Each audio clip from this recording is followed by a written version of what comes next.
Pozdrav svim malim knjiškim moljcima. Jesenski dani su nam sve bliže, a ako ste vi kao i ja fan jeseni i da ne volite provoditi sklupčani ispod dekice uz šalicu toplog čaja ili kakaa, potrebna vam je dobra knjiga. A danas imamo upravo to.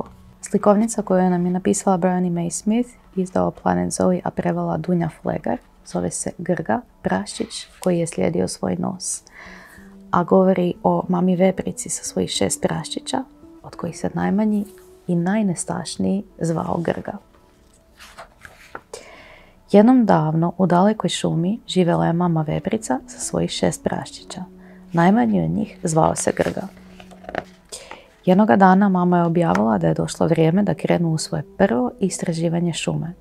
Ali ne zaboravite, mile moje njuškice, upozori ih ona, u blizini možda vreba veliki zločesti vuk. Zato skvičite, rokčite i držite se na okupu. I oni su pošli i njuškali na sve strane u potrazi za žirovima i gomoljima. Ubrzo je Grga nanjušio najslasniji trag na svijetu. Tako je halapljivo gutao šumske jagode, borovnice, lješnjake i žirove da je zaboravio zastati i dozvati braću. A kad je konačno podigao njuškicu da s drugima podijeli svoje otkriće, shvatio je da je ostao sam samcat. Joj, zaskviči Grga prestrašeno. Kamo su svi nestali? Ščučurio se i sakrio kako ga je mama naučila i ponadao se da će odnekud začuti njezino njuškanje i roktanje. Ali nije čuo ništa osim šuškanja. To je veliki zločesti vuk, dolazi me pojesti, pomisli Grga. A šušanj je dolazio sve bliže i bliže. Pst, začuo se glasić. Hoćeš li to pojesti? Sitna riđa vjeverica izviri iz krošnje. Mislio sam da si ti veliki zločesti vuk, odvrati Grga.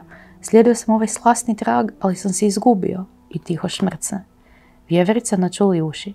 Ja sam Crven šapica. Krenula sam u posjet svoje bolesne bakici. Sigurno bi rado kušala malo ovih slastica. Mala vjeverica se spustila sa stabla. Smijemo li vidjeti taj tvoj slasni puteljak? Ali ja moram naći svoju mamu, odgovori praščić. Znaš što, reče Crven šapica. Moja baka živi na vrhu najvišega stabla u cijeloj šumi. Sigurna sam da ću s te visine negdje ugledati tvoju mamu. Prvo ćemo skupiti hranu, a onda jurim do vrha i bacim se u potragu. Izvrsna zamisao, poskoči Grga veselo. Putem su grickali i brbljali, a vodio ih je Grgin nos. Ali najednom iz šume stane dopirati tutnjava i rika.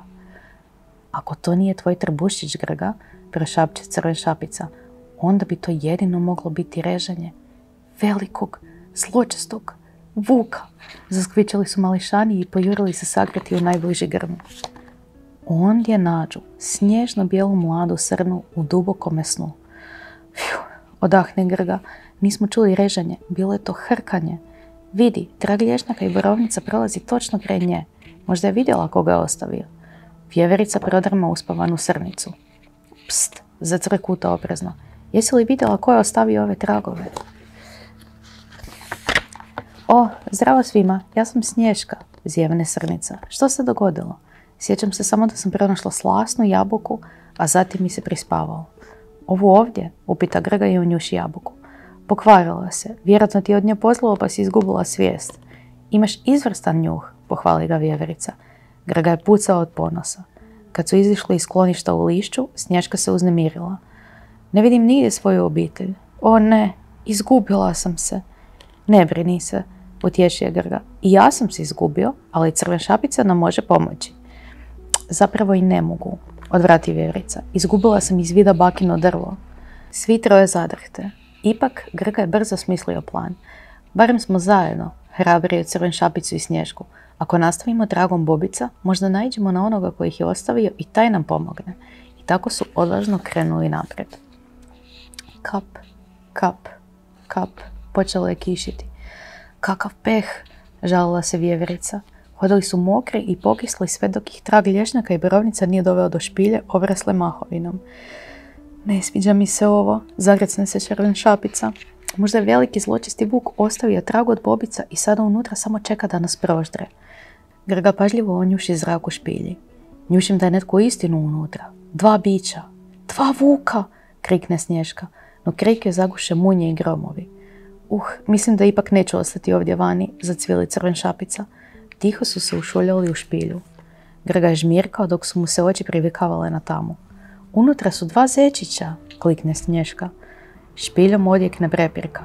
Bravo, Marice, bunio se zečić. Svojim tragom od lješnjaka i borovnice priskrbila si nam nevolje. O, ajde ti smisli bolji plan da se vratimo kući, bobice, usprotivila se zečica.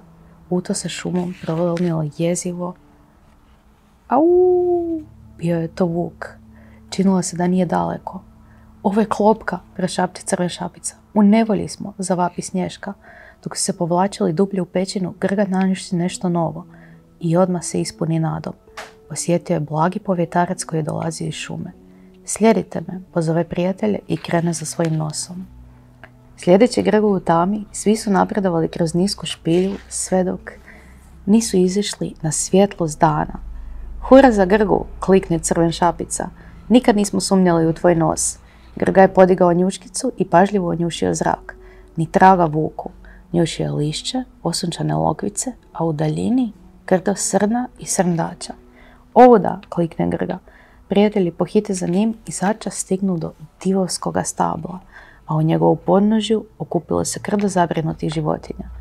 Vidite li vi koga sa svog stabla, bako Vjeverice? Raspitivao se jedan srndač. Evo našega tate, uzviknu Bobica i Marica. Najdraži, zajecao je tata Zec. Kamo se nestali? Zar vam nisam uvijek govorio, ako se kojim slučajem izgubite, čekajte me u podnožju divovskoga stabla. Evo moga krda, klikne Snješka i pojuri k svojima. Crvenšapice, začuje se hrapavi glas visoke grane. Jesi li to ti? Dođi, već jako kasniš. Dolazim, bako, odvrat Vjeverica. Prije odlaska potavša praščića po pametnoj njuškici. Sad shvaćam zašto su me mama i tata upozorili da ne skrećem s puta. Adio, Grgiću. Bog Crvenšapice, pozdravio je praščić. Do sljedećeg njuškanja. I na kraju bila je tu strpljiva i nasmijana mama Veprica. Crne su joj oči razdragano blistale. Zdravo, Grga, roktala je dok je hitao k njoj. Dođi, mali moj pustolove. Nožice te sigurno bole od duga puta. Kad su se svi sklupčali u mekanome gnjezdu od lišća, mama Veprica je u Grginu krznu njušila dogodovštinu za dogodovštinom. Oho, bi li nam htio ispričati svoje dogodovštine prije spavanja? Upita ga tiho. Htio bi, itekako, oduševi se Grga. Ovako je to bilo. Prvo sam našao trag jagoda, borovnica, žirova i lješnjaka. Bili su jako ukusni. Kraj. Nadam se da vam se svidjela današnja slikovnica, a jedino ljepše od ove priče su ilustracije. Vidimo se uskoro u novoj tematskoj epizodi.